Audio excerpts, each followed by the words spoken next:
एक पुरानी फिल्म थी फूल और कांटे और उसका गाना था धीरे धीरे प्यार को बढ़ाना है, हद से गुजर जाना है।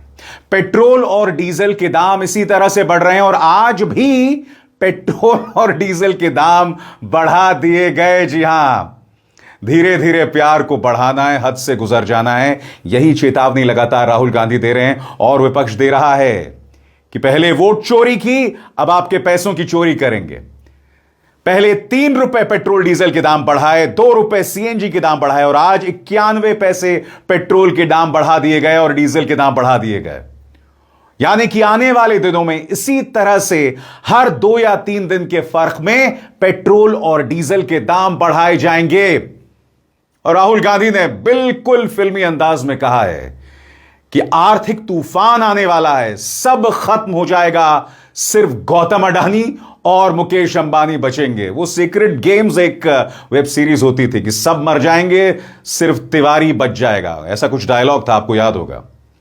राहुल गांधी चेतावनी दे रहे हैं कि जो आर्थिक तूफान आने वाला है उससे देश के युवा, आम जनमानस को जबरदस्त नुकसान पहुंचने वाला है, मगर इस सरकार को कोई परवाह नहीं है। सबसे बड़ी बात, इस सरकार ने ऐसी व्यवस्था बना ली है जिसमें गौतम अडानी और मुकेश अंबानी को कोई नुकसान नहीं होगा। और राहुल गांधी ये तंज क्यों कस रहे हैं? क्योंकि आज खबर आई है कि गौतम अडानी के खिलाफ जो एक अमेरिकी अदालत में केस था वो बंद हो गया। और बंद क्यों हुआ और उसकी कीमत गौतम अडानी ने क्यों चुकाई, कुछ देर बाद। मगर सबसे पहले राहुल गांधी ने जो उत्तर प्रदेश गए हुए थे वहां से उन्होंने क्या कहा है, आइए सुनते हैं। हाँ, मैंने बोला है, काफी दिनों से बोल रहा हूँ कि मोदी जी ने जो इकोनॉमी पर का स्ट्रक्चर जो बदला है, अब आर्थिक तूफान आ रहा है और उन्होंने जो स्ट्रक्चर बनाया है अदानी अंबानी वाला, वो अब खड़ा नहीं रहेगा, वो टूटेगा पूरा का पूरा। और दुख की बात है कि नुकसान आम जनता को, मतलब वो अपने महलों में बैठे रहेंगे और यूपी के जो युवा हैं, यूपी के की जो जनता है, उनको पूरा का पूरा शॉक उनको लगेगा। आपने पहले तो दुख की, मुझे बोलने दीजिए, मुझे बोलने दीजिए सर। आपने सवाल पूछा है तो बोलने तो दीजिए ना। तो जो आर्थिक शॉक आ रहा है वो अब अदानी अंबानी को नहीं लगेगा, मोदी को नहीं लगेगा, अब उत्तर प्रदेश और देश के युवाओं को, किसानों को, मजदूरों को, छोटे बिजनेस वालों को लगने वाला है। और ऐसे लगने वाला है जो शायद बहुत सालों में नहीं हुआ है। तो बहुत कठिन समय आ रहा है। एक्शन लेने के बजाय नरेंद्र मोदी देश से कह रहे हैं कि फॉरेन ट्रिप पर मत जाओ और नरेंद्र मोदी दुनिया का चक्कर काट रहे हैं। तो ये हालत है। याद कीजिएगा दोस्तों, देश के गृह मंत्री अमित शाह ने आज तक को दिए गए इंटरव्यू में क्या कहा था कि पेट्रोल और डीजल के दाम नहीं बढ़ेंगे। प्रधानमंत्री नरेंद्र मोदी ने भी यही आश्वासन देश की जनता को दिया था। फिर उन्होंने कहा कि विदेश ना जाएं। प्रधानमंत्री फिर विदेश यात्रा पर पहुंच जाते हैं, मगर जाते तो हैं ही, वहां पर क्या होता है? वहां पर उनके स्वागत के लिए खुला पैसा खर्च होता है। वहां पर जो स्थानीय एनआरआईज हैं वो उनके लिए सभाएं आयोजित करते हैं, नृत्य कार्यक्रम आयोजित करते हैं। अंग्रेजी में एक शब्द है, एक एक्सप्रेशन है, ऑस्टेरिटी मेजर्स। जब देश के सामने ऐसी चुनौती है तो आपको कटौती करनी पड़ती है। मगर यहां पर आप खुद देख सकते हैं कि प्रधानमंत्री के स्वागत में बंगाल का तड़का लगाते हुए यह सब किया जा रहा था। और क्या इससे देश का नाम ऊंचा जा रहा था? बिल्कुल नहीं जा रहा था। प्रधानमंत्री नरेंद्र मोदी से नॉर्वे में एक पत्रकार ने सवाल क्या पूछा, प्रधानमंत्री इस तरह से चलते बने। और फिर विदेश मंत्रालय वहां पर पहुंचा, विदेश मंत्रालय ने और अपने पांव पर कुल्हाड़ी मार दी। कैसे? कुछ देर बाद। मगर सबसे पहले राहुल गांधी ने हमले को और मजबूत किया और यहां पर वो गौतम अडानी का जिक्र कर रहे हैं। राहुल क्या कहते हैं आपकी स्क्रीन पर? We get very good information these days. हमें आजकल बहुत अच्छी सूचना मिल रही है। Modi ji, did Norway agree to your personal request to remove Adani from their pension fund black list? क्या नॉर्वे आपकी उस गुजारिश पर सहमत हो गया है कि गौतम अडानी को पेंशन के ब्लैक लिस्ट से बाहर किया जाए? अब राहुल गांधी यहां किस चीज का जिक्र कर रहे हैं दोस्तों, मैं आपको बताना चाहता हूं। आपके स्क्रीन पर यह है सीएनबीसी टेलीविजन 18 की खबर, जो कहती है कि Norway's $2 trillion wealth fund has dropped Adani Green Energy from its portfolio.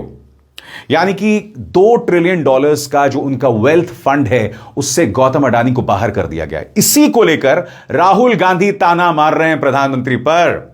अब यह बात जो राहुल गांधी ने कही गौतम अडानी के ऊपर, इसे जोड़िए जो बात राहुल गांधी ने शुरुआत में कही थी कि देश में आर्थिक तूफान आ रहा है, सबको नुकसान होगा मगर गौतम अडानी और मुकेश अंबानी को नहीं होगा, क्योंकि उन्होंने अपना इंतजाम कर लिया है। प्रधानमंत्री नरेंद्र मोदी उनका खास ख्याल रखते हैं।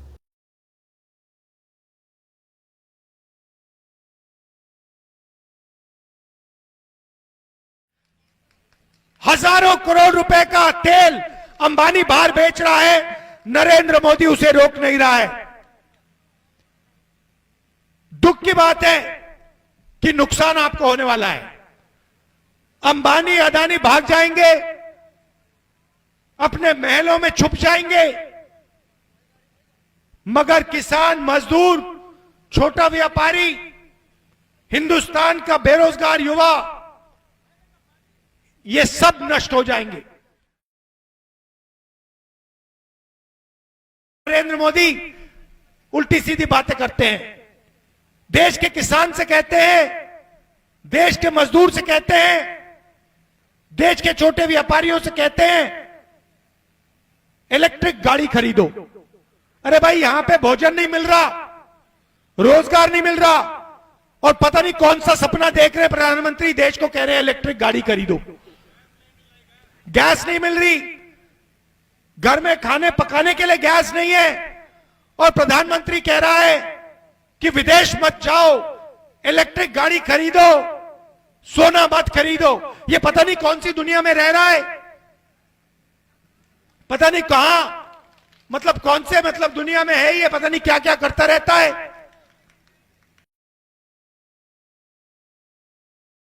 देखिए हमारे मीडिया वाले हैं यहां पे, अदानी का पूरा कंट्रोल इन पे है, अंबानी का पूरा कंट्रोल इन पे है। मैं इनसे पूछता हूं, भैया थोड़ा सा तो अपना काम कर लो। मतलब 24 घंटा कभी आप अदानी की बात करोगे, कभी आप अंबानी की शादी दिखा दोगे, कभी आप क्रिकेट की बात करोगे। मैं इनसे कहता हूं कभी कभी थोड़ी किसानों की बात कर लो, मजदूरों की बात कर लो। और इनका जवाब सुनो, मुस्कुरा के कहते हैं, देखिए राहुल जी, हम बात तो समझते हैं मगर हमें भी अपने बच्चों को खाना खिलाना है, हमें भी सैलरी की जरूरत है। तो यह देश में हो रहा है। बहरहाल आप जानते हैं आज का दिन गौतम अडानी के लिए बहुत बड़ा दिन है, क्योंकि उनके खिलाफ जो केस चल रहा था उसे खत्म कर दिया गया है। अब गौतम अडानी समूह ने इस पर कोई आधिकारिक प्रतिक्रिया नहीं दी है, मगर वो लगातार कहते रहे हैं कि ये जो सारा मामला है झूठ पर गढ़ा गया है, हमने सभी दिशा निर्देशों का पालन किया है, ऐसा गौतम अडानी उद्योग समूह लगातार कहता रहा है। मगर जो न्यूयॉर्क टाइम्स की रिपोर्ट आई थी उसके मुताबिक आपको समझना पड़ेगा कि जो केस उनके खिलाफ खत्म हुआ है उसके एवज में गौतम अडानी ने क्या किया है आपकी स्क्रीन पर। जुर्माना भरने के बाद गौतम अडानी ने $10 अरब यानी करीब 96,000 करोड़ से ज्यादा का इन्वेस्टमेंट अमेरिका में किया, जिससे वहां पर 15,000 नौकरियां पैदा होंगी। सबसे बड़ी बात, न सिर्फ गौतम अडानी वहां की अदालत में जुर्माना भरेंगे, बल्कि अमेरिका में भी वो करीब 15,000 नौकरियां पैदा करेंगे। और इसी को लेकर राहुल गांधी हमलावर हैं। हालांकि मैं स्पष्ट कर दूं कि गौतम अडानी अभी बिहार गए थे और वहां पर भी, जैसा कि उनका उद्योग समूह दावा कर रहा है, हजारों करोड़ जो हैं वो डोनेट किए गए हैं बिहार के लिए।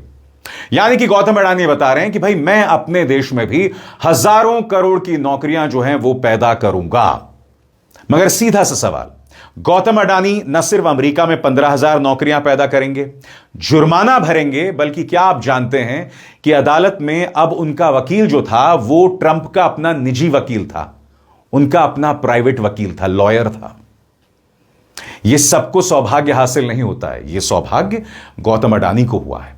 और विपक्ष इसलिए पूछ रहा है कि इसके बदले में देश ने क्या कीमत चुकाई है, क्या कीमत चुकाई है। महंगाई मुंह बाहे खड़ी है और जैसे मैंने आपको बताया आज भी पेट्रोल और डीजल के दाम बढ़ा दिए गए। जैसे कि आप देख सकते हैं दिल्ली में अब पेट्रोल के दाम जो हैं 87 पैसे बढ़ा दिए गए हैं, वो करीब 98.64 हो गए हैं। कोलकाता में 109 रुपए 70 पैसे, मुंबई में 107 रुपए 59 पैसे, चेन्नई में 104 रुपए 49 पैसे। और उसी तरह से अगर हम डीजल की बात करें तो दिल्ली में 91 पैसे बढ़ा, अब डीजल के दाम 91 रुपए 58 पैसे हो गए हैं। कोलकाता में 94 पैसे बढ़ा, 96 रुपए 7 पैसे। मुंबई में 94 पैसे बढ़ा, डीजल हो गया 94 रुपए 8 पैसे। और चेन्नई में 86 पैसे बढ़ा, डीजल हो गया 96 रुपए 11 पैसे। और जैसे मैंने कहा दोस्तों, पिक्चर अभी बाकी है मेरे दोस्त, यह महज आगाज है और आने वाले दिनों में हालात और खराब होने वाले हैं। इसलिए विपक्ष कह रहा है कि यह सरकार पूरी तरह से नाकाम हो गई है इस मामले को संभालने में। सुनिए किस तरह से आरजेडी के सांसद मनोज झा प्रहार कर रहे हैं सरकार पर। आप बार बार ये सवाल पूछेंगे, मैं जानता हूं, अभी आने दीजिए, महीने भर में चौथी पांचवी बार और आएंगे आप। वो कहते हैं नहीं, इस अंजुमन में आपको आना है, बार बार यही सवाल लेके आएंगे, क्योंकि सरकार को लगता है, मुझे दुख इस बात का है, क्योंकि आज कह रहे हैं कि कई मीडिया के साथियों ने भी कहा मामूली बढ़ोतरी। अरे कितने दिन पहले बढ़ोतरी हुई थी। और ये पेट्रोल डीजल की सिर्फ बढ़ोतरी नहीं होती है, ये इन्फ्लेशनरी ट्रेंड को जन्म देता है। कई चीजें लोगों के दायरे से बाहर हो गई, दूध बाहर हो गया, छोटे छोटे खाद्य के पैकेट में मात्रा कम कर दी गई, कीमत या तो बढ़ा दी गई या वो वही रहने दी गई। किसकी नजर में है ये सब? Who will control all that? मैं इसलिए कह रहा हूं कि जब crude oil price internationally minimum level पे था, न्यूनतम, तब तो आपने बेनिफिट ट्रांसफर नहीं किया कंज्यूमर्स को। आज आप कह रहे हैं तब तो तेल कंपनियों ने मुनाफा कमाया, आपके संगी साथी लोगों ने। आज जब बढ़ोतरी है क्राइसिस की वजह से, कहिए ना उन संगी साथियों को संभाल लें देश हित में, राष्ट्र हित में। क्यों मध्यम वर्ग और निम्न आय वर्ग ही राष्ट्र हित के नाम पर कुर्बान करता रहे? और यही बात तृणमूल कांग्रेस कर रही है कि पहले आपने पश्चिम बंगाल में वोट की चोरी की, अब आप पैसे की चोरी कर रहे हैं। डेरेक ओब्रायन का यह बयान है। अब मैं आपको बताना चाहता हूं, तृणमूल कांग्रेस की सांसद हैं सुष्मिता देव। उन्होंने कहा कि आज फिर 90 पैसा बंगाल में बढ़ा दिया गया। यह एक अप्रत्याशित संकट है देश के सामने, जिसे हम हैंडल नहीं कर पाए हैं और इस सरकार की तैयारी अधूरी थी। सुनिए वो इस मुद्दे पर क्या कह रही हैं। See, the petrol and diesel prices have been hiked today again, I think by 90 paisa in Bengal. And it is an unprecedented crisis, which I believe that as a nation, we have not been able to handle since the war or the crisis, if the conflict started. And this is going to take a toll on the prices of essential commodities, and food prices will go up. So it's a very difficult time, and I believe that as a country or this government could have prepared much better for it, and there are many examples where it has been done. So, it's yet again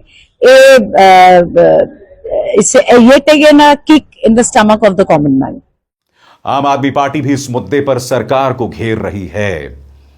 अनुराग ढांडा का बयान आपकी screen पर। Party के प्रवक्ता हैं, कहते हैं मोदी सरकार रोज रोज पेट्रोल डीजल के दाम बढ़ा रही है, गरीब और मिडिल क्लास को तिल तिल कर मारा जा रहा है। तेल गैस से लेकर राशन तक सब कुछ महंगा होता जा रहा है और कमाई बढ़ ही नहीं रही है। दोस्तों दिक्कत क्या, मैं आपको बताता हूं। दिक्कत है जवाबदेही की, क्योंकि यहां पर न सिर्फ पेट्रोल और डीजल के दाम बढ़ रहे हैं और देश की जनता को भ्रमित किया गया। देश की जनता को क्या कहा गया कि भाई जो भी संकट आएगा पेट्रोल और डीजल के दाम नहीं बढ़ेंगे। संकट हमारे सामने था। 28 फरवरी को वो संकट शुरू हुआ था, ईरान जंग, और हम जानते हैं उसमें हमारा कोई किरदार नहीं था। पेट्रोल और डीजल के दाम बढ़ने थे। मगर फिर आप जब चुनाव खत्म हो जाते हैं, उसके बाद आप देश की जनता के सामने आते हैं। उस वक्त आप देश की जनता के सामने आते हैं और कहते हैं कि साहब अब आप विदेश मत जाइए, सोना मत खरीदिए, पेट्रोल और डीजल की कम खपत कीजिए। जब चुनाव चल रहा था तब भी आप देश के सामने आए थे। कैसे आए थे? रात 8:30 बजे आए थे। क्या करने आए थे? आप देश की जनता के सामने गलत बयानी कर रहे थे। वो गलत बयानी क्या है? कायदे से मुझे झूठ बोलना चाहिए, मगर आप प्रधानमंत्री हैं, मैं उस पद की बहुत इज्जत करता हूं। जैसा कि आप जानते हैं, संसद में डीलिमिटेशन बिल पारित नहीं हो पाया। तीनों बिल डीलिमिटेशन से जुड़े हुए थे। मगर प्रधानमंत्री ने देश की जनता के सामने क्या कहा कि कांग्रेस, समाजवादी पार्टी और तृणमूल कांग्रेस ने महिलाओं का अपमान किया महिला विधेयक पारित न करवाकर। वो तो पारित हो गया है, फिर भी प्रधानमंत्री ने देश की जनता के सामने गलत बयानी की, ऑफिशियल प्रचार तंत्र का गलत इस्तेमाल किया।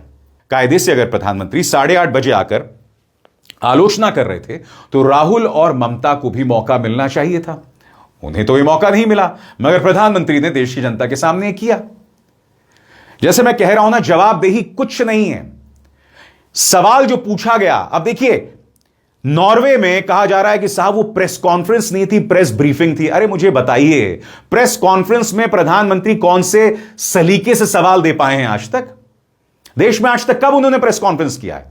और उसके बाद विदेश मंत्रालय आता है, विदेश मंत्रालय में अधिकारी आते हैं, उनसे सवाल पूछा गया कि आप पर भरोसा क्यों किया जाए, तो ये बोलने लगते हैं कि हमारे देश में अदालतें हैं, हमारे देश में महात्मा गांधी की परंपरा है। अरे भाई, भाजपा नहीं विश्वास करती महात्मा गांधी की परंपरा पर। और देखिए सिबी जॉर्ज किस फिल्मी अंदाज में उनसे जब सवाल पूछा गया ह्यूमन राइट्स को लेकर, फिल्मी अंदाज में किस तरह से बौखला गए।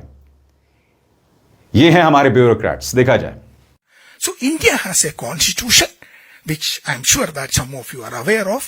It was established immediately after our freedom struggle. Again, a freedom struggle led by Mahatma Gandhi. Peaceful way, peaceful, non-violent. That is why the United Nations celebrate his birthday, October 2nd, and International Non-Violence Day. So, we have a constitution. Let me just give you a summary of what the Indian constitution guarantees today. The preamble of the constitution, as you know, we the people of India.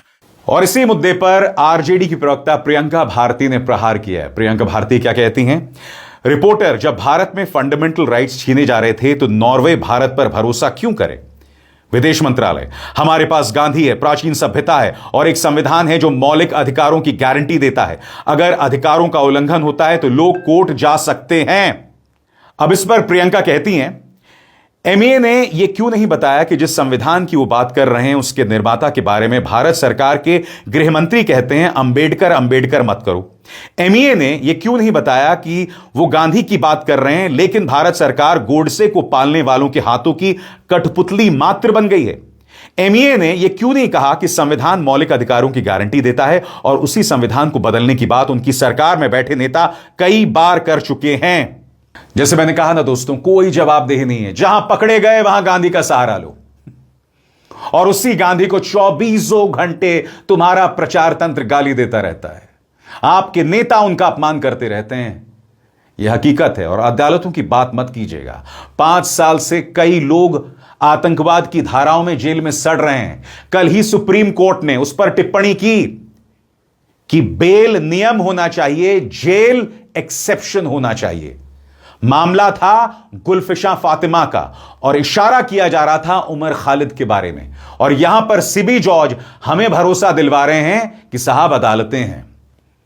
अदालतों में क्या चल रहा है आपको पता है ना? हमारे चीफ जस्टिस ऑफ इंडिया ने बेरोजगारों और युवाओं के लिए कॉकरोच शब्द का इस्तेमाल किया। जस्टिस स्वर्णकांत शर्मा की पहल पर अरविंद केजरीवाल और आम आदमी पार्टी के नेताओं के खिलाफ कंटेम्प्ट ऑफ कोर्ट केस जो है उसको लेकर नोटिस जारी हुआ है। उन्होंने सिर्फ यही सवाल पूछा था कि आपके जो बच्चे हैं वो केंद्र सरकार के नुमाइंदे तुषार मेहता के साथ काम क्यों कर रहे हैं। सिर्फ यह सवाल पूछा गया था, पारदर्शिता की बात की गई थी। और यहां पर सिबी जॉर्ज जो हैं वो बात करते हैं अदालतों की। अदालतों के जजेस रिटायर होने के बाद सीधे राज्यसभा पहुंच जाते हैं।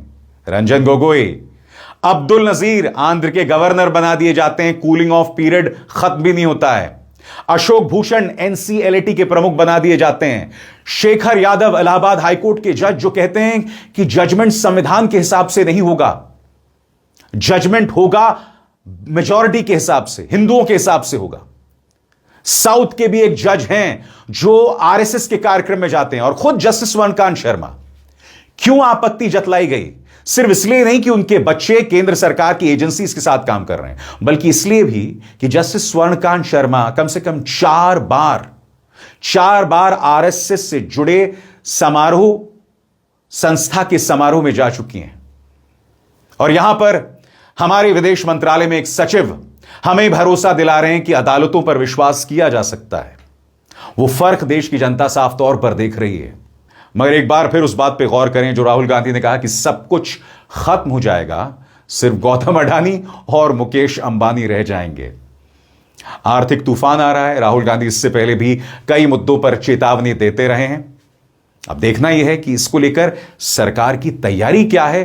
क्या एक बार फिर साजिश, देशद्रोह, इन्हीं मुद्दों में देश की जनता को उलझा कर रखा जाएगा। अविसार शर्मा को दीजिए इजाजत। नमस्कार।